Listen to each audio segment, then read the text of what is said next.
గౌరవ సీనియర్ నాయకులకు అందరికీ మీడియా మిత్రులకు నమస్కారాలు. కాంగ్రెస్ ప్రభుత్వం వచ్చి ఇంకొక 4-5 డేస్ అయితే 2.5 సంవత్సరాలు కంప్లీట్ చేసుకుంటుంది. అయితే ప్రభుత్వాన్ని 10 సంవత్సరాలు పరిపాలించినటువంటి పార్టీగా, తెలంగాణ రాష్ట్రాన్ని సాధించినటువంటి పార్టీగా ఏవైతే అభయహస్తం కింద డిక్లరేషన్లు చేసినరో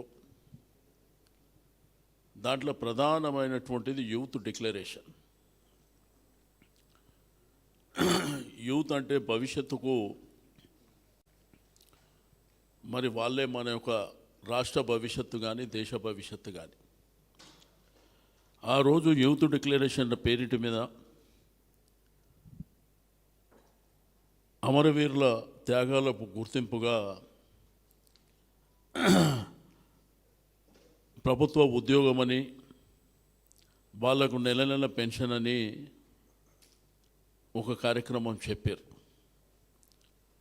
రెండోది 2 లక్షల ఉద్యోగాలు ఇస్తాం, గ్రూప్ 1 కానీ గ్రూప్ 2 కానీ జాబ్ క్యాలెండర్ కూడా ఇస్తామని చెప్పి మరి 2.5 సంవత్సరాల నుంచి యూత్ అంతా కళ్ళకు ఒత్తులు పెట్టుకొని కూస్తున్నటువంటి సందర్భాలు. అయితే ఈ రాష్ట్రంలో నిరుద్యోగ నిర్మూలన అని, దాంతోపాటు ప్రధానమైనటువంటి అంశం ఫీజు రియంబర్స్మెంట్. ఆ యూత్ డిక్లరేషన్లోనే ఫీజు రియంబర్స్మెంట్ కూడా పెట్టి, ఇదే కాకుండా లక్షలాది మంది స్టూడెంట్స్ని ఏ రూపాయి లేకుండా చదివించడమే కాకుండా మేము విదేశీ విద్య విషయంలో కూడా మరి కేసీఆర్ గారు బాపురావు పులే పేరు మీద కానీ అంబేద్కర్ గారి పేరు మీద కానీ మరి ఇస్తున్నటువంటిది మేము కంటిన్యూ చేస్తామని చెప్పారు, ఇంకెక్కిస్తామని చెప్పారు.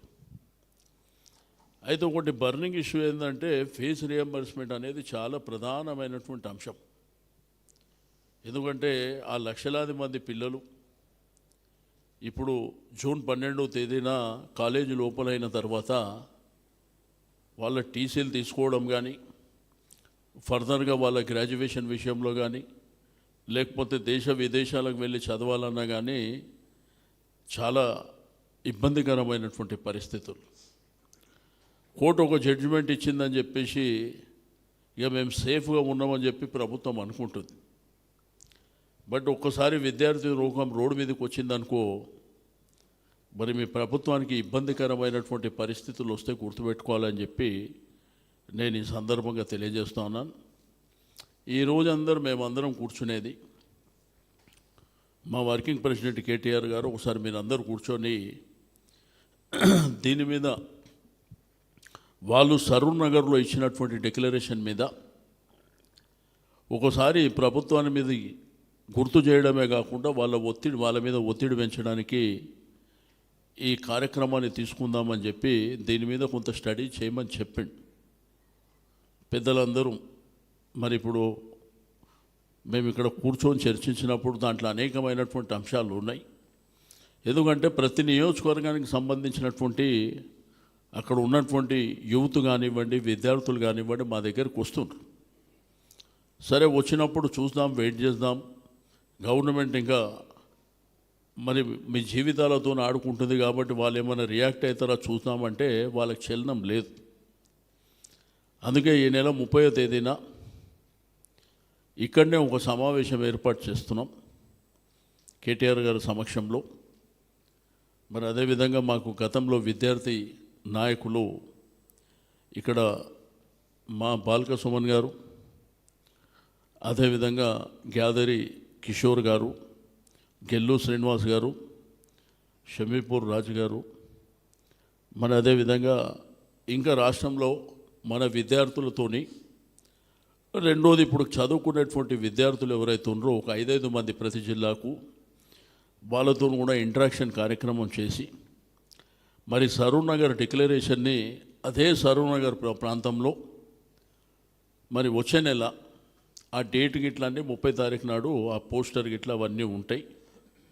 కాబట్టి కొన్ని లక్షల మందితోని కార్యక్రమాలు, ఎందుకంటే ఈ ప్రభుత్వం మీద ఏది జరిగినా నిమ్మకి నేరెత్తినట్టు ఈరోజు చూస్తున్నాం. వరి ధాన్యం విషయంలో కానీ, మక్కల విషయంలో కానీ. రెండోది ఫీల్డ్లోనేమో ఒక పద్ధతి ఉన్నది. 10 కేజీల తరుగు విషయంలో కానీ, గన్ని బ్యాగ్స్ లేకపోవడం కానీ, రెండోది కాంట్రాలు పెట్టడం కానీ, ట్రాన్స్పోర్ట్ లేకపోవడం కానీ, అక్కడ ఏం జరుగుతలేదు. కానీ ఈరోజు మంత్రి గారి స్టేట్మెంట్ చూస్తేనేమో అన్నీ మేము కొంటామనే విధంగా మాట్లాడుతాం. కాబట్టి ఏ విషయంలో ఏ సబ్జెక్టు తీసుకున్నా చెల్లడం లేదు ఈ యొక్క ప్రభుత్వానికి. కాబట్టి మరి యూత్ రాష్ట్రంలో ఉన్నటువంటి యువతరానికి ఈ వేదిక ద్వారా పిలిపిస్తూ ఉన్నాం.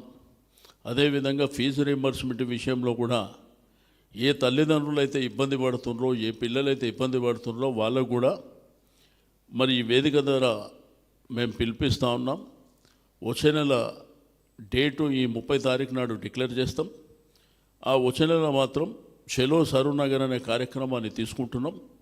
తప్పకుండా ఈ ప్రభుత్వం మీద ఒత్తిడి పెంచి ఆ విద్యార్థులకు కానీ, యువతరానికి కానీ మరి ఈ ప్రభుత్వం న్యాయం చేయకపోతే ఇక్కడ బయట కానివ్వండి, అసెంబ్లీలో కానివ్వండి, ఏ పద్ధతిలో ఒత్తిడి చేయాలనో దాన్ని పూర్తి స్థాయిలో చేస్తామని చెప్పి నేను ఈ సందర్భంగా తెలియజేస్తూ ఉన్నాను.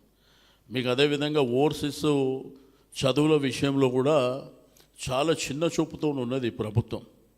ఎందుకంటే ఆ రోజు కేసీఆర్ గారు అద్భుతంగా స్కూల్ ఎడ్యుకేషన్, ప్రైమరీ ఎడ్యుకేషన్ నుంచి తీసుకుంటే గురుకుల పాఠశాలల వరకు, ఇంజనీరింగ్ కానివ్వండి, డిగ్రీ కాలేజీలు కానివ్వండి, మెడికల్ కాలేజీలు కానివ్వండి, అసలు ఈ దేశంలోనే అతి తక్కువ సమయంలో అద్భుతాలు చేసినటువంటి చరిత్ర మరి భారత రాష్ట్ర సమితి మరి అప్పుడు ఉన్నటువంటి ముఖ్యమంత్రి గారు కేసీఆర్ గారికి ఉంది. కానీ ఇప్పుడేమో అద్భుతాలు లేవు. నిన్న మొన్న మీరు చూసిండ్రు, విద్యా కమిషన్ చైర్మన్ గారే రాజీనామా చేసినటువంటి పరిస్థితి. మాట్లాడితేనేమో మాటలు కోటలు దాటుతున్నాయి. మేము అది చేసేస్తున్నాము, ఇంటిగ్రేటెడ్ ఇది చేసేస్తున్నాం అని చెప్తుండ్రు. 2.5 సంవత్సరాలు అవుతుంది ఇప్పటికీ ఈ ప్రభుత్వం వచ్చి. కాబట్టి ఈ ప్రభుత్వం ఎప్పుడైనా మేలుకోకపోతే తప్పకుండా ఆ జూన్ ఎండింగ్లో జరిగేటువంటి ఆ కార్యక్రమం ద్వారా ఈ ప్రభుత్వానికి కన్నువిప్పు కలుగజేస్తాం. తప్పకుండా ఈ ప్రభుత్వం మీద ఒత్తిడి పెంచి ఆ యూత్ డిక్లరేషన్లో ఇచ్చినటువంటి హామీలని మరి అమలు చేయడానికి మరి తప్పకుండా మా పార్టీ పక్షాన మేము పోరాటం చేస్తామని చెప్పి తెలియజేస్తాం.